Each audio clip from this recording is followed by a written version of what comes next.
ভাই শুন, কোনো মায়ের সাথে যদি তুই রিলেশনে যাস বা যাবি, এরকম কথা চলতেছে, যদি দেখোস যে সে মানে প্রথমে তোর সাথে কথা বলার সাথে সাথে সে কান্নাকাটি করে তার তার অতীতের কিছু ভুল, অতীতের কিছু খারাপ কাজের কথা তোর সাথে শেয়ার করে ফেলছে, তাহলে বুঝবি তার অতীতে শুধু দুইটা না, আরো হাজারটা অতীতে খারাপ জিনিস আছে।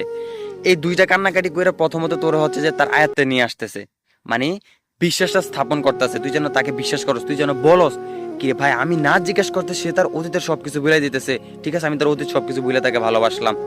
না রে ভাই, তার কান্নার মধ্যে সমস্যা আছে, সবকিছুর মধ্যে তার সমস্যা, জাস্ট একটা অভিনয় করলো তোর সাথে।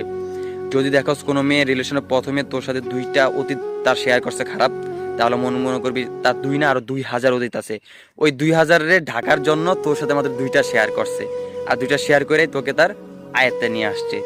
সো মানে কেয়ারফুলি থাকবি, রিলেশন করার আগে কেয়ারফুলি থাকবি, সবকিছু বুঝে তারপরে রিলেশন করবি, তারপরে বিয়েতে যাবি, ঠিক আছে?